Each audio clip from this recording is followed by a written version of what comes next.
Today we will discuss about issue of debenture। जो आपका term 2 का टॉपिक है उसमें सिर्फ और सिर्फ इश्यू ऑफ डिबेंचर्स आपके टर्म 2 के सिलेबस में है, सेकंड पार्ट की बुक में से। अब डिबेंचर्स होता क्या है? जब भी कंपनी पब्लिक से पैसा एज अ लोन रेज करती है, जो डॉक्यूमेंट उस लोन को, उस डेट को एक्नॉलेज करता है, उसको हम डिबेंचर्स कहते हैं। तो डिबेंचर्स का सिंपल नेम क्या होता है? Debenture is an acknowledgement of date.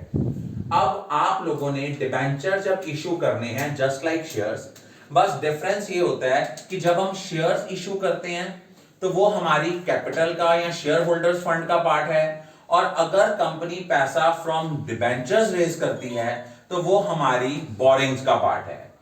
तो अगर कंपनी सारा का सारा पैसा एक ही टाइम पे कॉल करती है, पहली एंट्री आएगी bank account debit to debenture application and allotment, फिर उसके बाद आएगा debenture application and allotment account debit to dash percent debenture. Dash mean वहां परसेंटेज ऑफ इंटरेस्ट जो है वो फिक्स्ड होती है।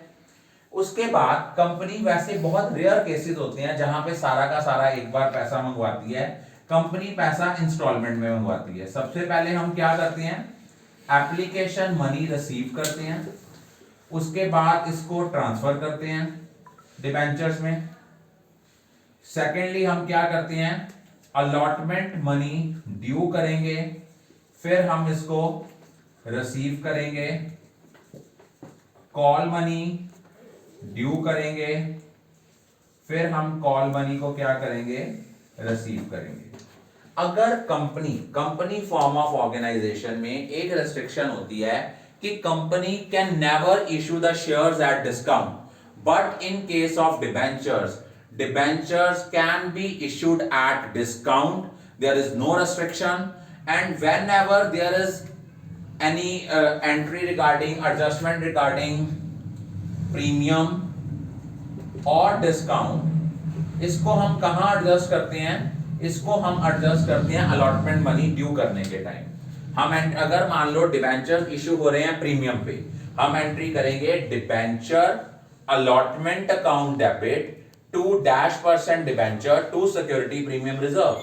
और अगर हमने डिस्काउंट पे इशू करना है तो एंट्री करनी है debenture allotment account debit to debenture allotment account debit discount on issue of debentures debit to dash percent debentures. जो भी एडजस्टमेंट है, कुछ ना कहा गया हो तो हम कहां करते हैं? उस एडजस्टमेंट को करते हैं अलॉटमेंट मनी में। अगर हमने इश्यू ऑफ डिबेंचर्स करने हैं अदर देन कैश, अगर मान लो आपने प्रमोटर्स को डिबेंचर इशू करने हैं, प्रमोटर्स कौन होते हैं? जो कंपनी के फाउंडर मेंबर्स हैं, जिनके माइंड में सबसे पहले आइडिया आता है कंपनी को स्टार्टअप करने का, और उनकी सर्विसेज के बदले में कंपनी अगर उनको डिबेंचर इशू करती है, उसकी एंट्री होती है incorporation expenses account debit to promoters account debit to debentures. और अगर हमने अंडरराइटर्स को डिबेंचर इशू करने हैं, एंट्री आनी है underwriting commission account debit to underwriters account debit to dash percent debentures. और उसके बाद अगर हम लोगों ने डिबेंचर इशू करने हैं वेंडर्स को, वेंडर कौन लोग होते हैं? जिनसे कंपनी एसेट्स बाय करती है। अब ये क्वेश्चन यूजुअली आपका 3 मार्क्स या 4 मार्क्स में आएगा। जब भी हम किसी से कोई बिजनेस बॉट अप करते हैं, एंट्री आती है asset account debit to liabilities to vendor. Vendor कौन होते हैं? वेंडर वो पर्संस होते हैं जिनसे कंपनी बिजनेस बाय करती है। अब यूजुअली आप लोगों की गलती क्या होनी है कि वहां वेंडर का नाम दिया होना है, आप लोगों ने वेंडर्स ही लिख देना है। अगर हमें दिया हुआ है कि मान लो JK Limited acquired assets from Pearl Machine Limited, तो वहां पे पर्ल मशीन लिमिटेड जो है वो आपके वेंडर्स हैं, उनका नाम लिखेंगे। अगर आपकी डेबिट साइड ज्यादा है और क्रेडिट साइड कम आ रही है तो बैलेंसिंग फिगर क्या आएगी? Capital reserve. ये आपके कैपिटलाइज्ड प्रॉफिट्स है कि अगर आपके नेट एसेट्स ज्यादा हैं और आपकी परचेज कंसीडरेशन कम है, इट मीन हमें कैपिटलाइज्ड प्रॉफिट्स हो रहे हैं। लेकिन अगर डेबिट साइड कम आती है, क्रेडिट साइड ज्यादा आती है, इट मीन अगर आपके नेट एसेट्स कम हैं, इन स्पाइट ऑफ देम हम पेमेंट ज्यादा कर रहे हैं। क्यों करेंगे? Only because of goodwill. उसके बाद हमने वेंडर्स को शेयर डिबेंचर्स इशू करने हैं, एंट्री आएगी vendor account debit to -% debentures. अगर हमने प्रीमियम पे करना है टू सिक्योरिटीज प्रीमियम रिजर्व, और अगर हमने डिस्काउंट पे करना है तो discount on issue of debentures को हमने डेबिट करना है। अब आपने निकालना है कि कितने नंबर ऑफ डिबेंचर्स आपने इशूड करने हैं। यहां पे बच्चों की मेजॉरिटी स्टूडेंट्स की प्रॉब्लम आती है। इसको निकालने का फॉर्मूला होता है जो आपकी परचेज कंसीडरेशन है उसको हमने इशू प्राइस से डिवाइड करना है। अगर तो डिस्काउंट है उस केस में इशू प्राइस क्या हो जाएगी, फेस वैल्यू में से डिस्काउंट माइनस करके। अगर डिबेंचर इशू हो रहा है प्रीमियम पे तो इशू प्राइस कितनी हो जाएगी, फेस वैल्यू में प्रीमियम की अमाउंट को हम ऐड कर देंगे। सपोज वहां लिखा हुआ है 100 रुपए का फेस वैल्यू का डिबेंचर है, 10% डिस्काउंट। उस केस में जो आपकी इशू प्राइस है वो कितनी हो जाएगी, 90। अगर लिखा होता 100 रुपए का डिबेंचर है, इशूड एट 10% प्रीमियम, प्रीमियम की अमाउंट ऐड हो गई। इस केस में जो आपकी इशू प्राइस आएगी वो आएगी 110। ये पॉइंट याद रखना, यहां पे गलती होनी है। अब जरूरी नहीं होता कि हम वेंडर्स की जो पेमेंट कर रहे हैं वो डिबेंचर्स की फॉर्म में करें। वो पेमेंट हम लोग उनको प्रोमिजरी नोट की फॉर्म में भी कर सकते हैं, बैंक ड्राफ्ट की फॉर्म में भी कर सकते हैं, बिल की फॉर्म में भी कर सकते हैं। अगर हम उसको बिल ऑफ एक्सचेंज की फॉर्म में कर रहे हैं तो वो बिल पेबल है, क्योंकि हम लोगों ने एंट्री जो करनी है एज अ बायर कर रहे हैं, तो हमारे लिए वो बिल पेमेंट करने वाला है, वो होगा vendor account debit to bill payable. अगर प्रोमिजरी नोट इशू करने हैं, vendor account debit to promissory note. अब एक चीज याद रखना, एज पर अकाउंटिंग स्टैंडर्ड 16 उन्होंने ये मैंडेटरी कर दिया है कि अगर कोई कंपनी डिबेंचर इशू करती है डिस्काउंट पे, या अगर हम लोग कोई डिबेंचर रिडीम कर रहे हैं प्रीमियम पे, जो loss on issue of debenture है या आपका discount on issue of debenture है, उसको हमने उसी साल राइट ऑफ कर देना है जिस साल वो अराइज होगा। अब आप देखो, हमने सबसे पहले किसमें से राइट ऑफ करना है, फर्स्ट ऑफ ऑल हम उसको राइट ऑफ करेंगे सिक्योरिटी प्रीमियम रिजर्व में से। वो क्यों करेंगे, क्योंकि सेक्शन 52 सब सेक्शन 2 हमारा कंपनीज एक्ट 2013 जो है वो ये कहता है कि सबसे पहले जो discount on issue of debenture है या loss on issue of debentures है, इसको हम सबसे पहले कहां से राइट ऑफ करेंगे, सिक्योरिटी प्रीमियम रिजर्व में से। अगर सिक्योरिटी प्रीमियम रिजर्व की अमाउंट कम पड़ती है then we will write off it from capital reserve. But अगर हमारे पास कैपिटल रिजर्व भी नहीं है और हमारे पास सिक्योरिटी प्रीमियम रिजर्व भी नहीं है, then the question arise how to write off the issue of debentures. तब हम इसको राइट ऑफ करेंगे from the surplus, that is balance in statement of profit and loss.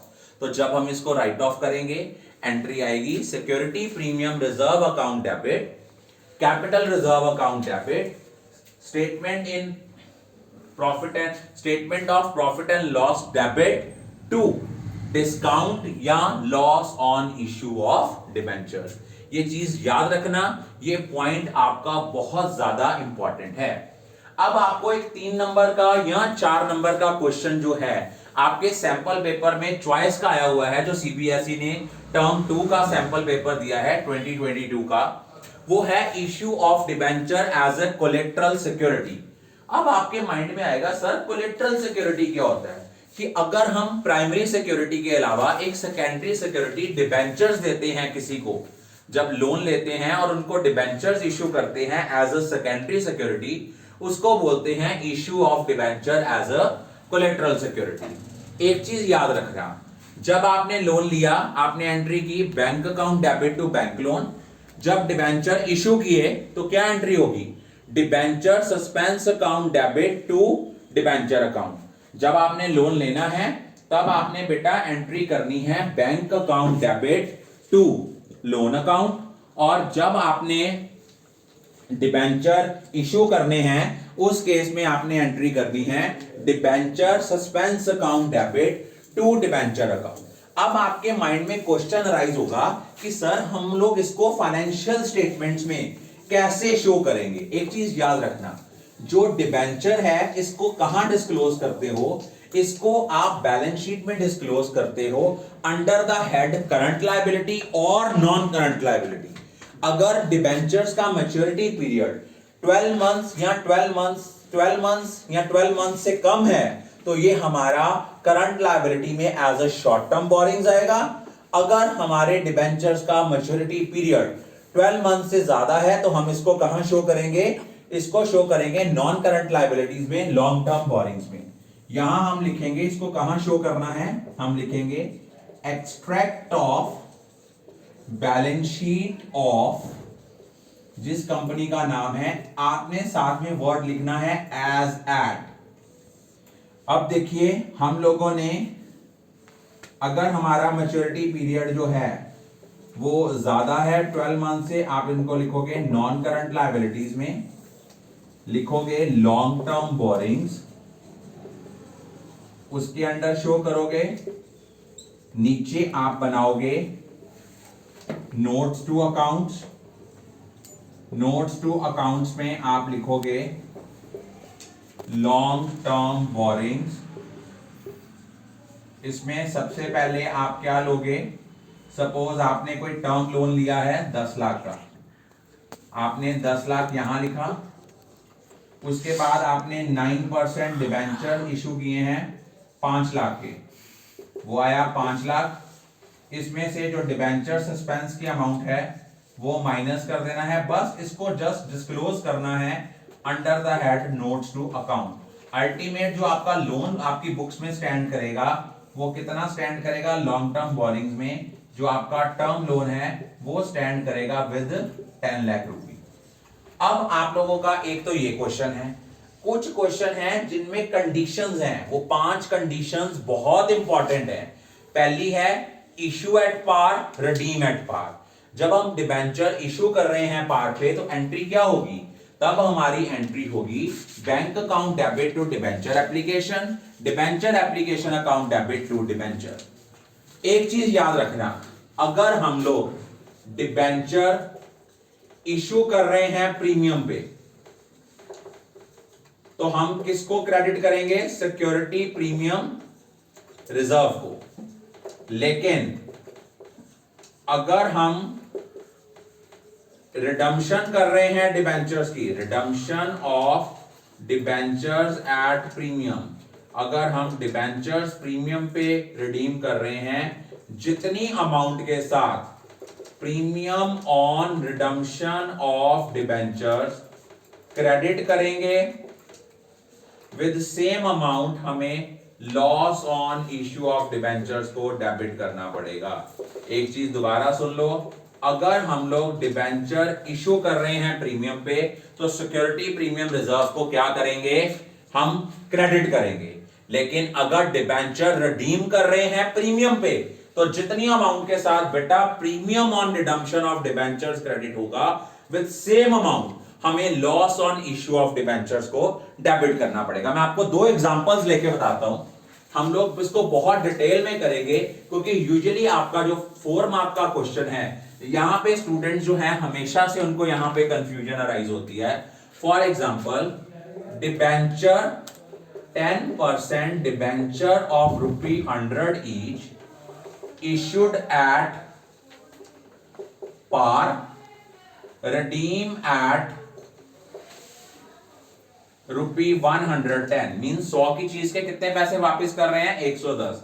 पहली एंट्री करेंगे bank account debit 100 to debenture application account debit 100। फिर entry करेंगे debenture application account debit 100 to 10% debenture, ये हैं आपके 100। अब हम डिबेंचर को रिडीम कितने का कर रहे हैं? 110 का। जितनी अमाउंट के साथ premium on redemption of debenture को क्रेडिट करेंगे, premium on redemption of debenture को 10 रुपए के साथ क्रेडिट करेंगे, विद सेम अमाउंट हमें क्या डेबिट करना पड़ेगा? Loss on issue of debenture. अब आपकी प्रॉब्लम कहां पे आती है? सपोज आपने डिबेंचर इशू किया था 105 का, रिडीम कर रहे हो 110 रुपए में, तो पहली एंट्री आनी है bank account debit to debenture application 105। अगली एंट्री आनी है debenture application account debit 105 to, इस डिबेंचर का नाम है सपोज 10% डिबेंचर्स हैं, लेकिन डिबेंचर को जब क्रेडिट करोगे वो 100 रुपए के साथ, जितने पैसे 100 रुपए से ज्यादा आए हैं उसके लिए किसको क्रेडिट करोगे? सिक्योरिटी प्रीमियम रिजर्व को 5 रुपए के साथ। अब बच्चों की गलती क्या आनी है? उन्होंने कहना है सर डिबेंचर इशू किया था 105 का, रिडीम किया 110 का, उन्होंने premium on redemption of debenture पता कितना मान लेना है? 5 रुपए। वो गलत है। Premium on redemption of debenture 10 रुपए ही रहना है, फेस वैल्यू और रिडम्पशन प्राइस का डिफरेंस। फेस वैल्यू कितनी हुआ है? 100, रिडम्पशन प्राइस 110। तो जो इस केस में आपका premium on redemption of debentures debit हो क्रेडिट होगा 10 रुपए के साथ, विद सेम अमाउंट आप डेबिट करोगे किसको? Loss on issue of debentures को। Is it clear? ये आपका बड़ा इंपॉर्टेंट क्वेश्चन है, यूजुअली आपको यहां पे गलती लगनी है। Is it clear? I think all of you are clear about it.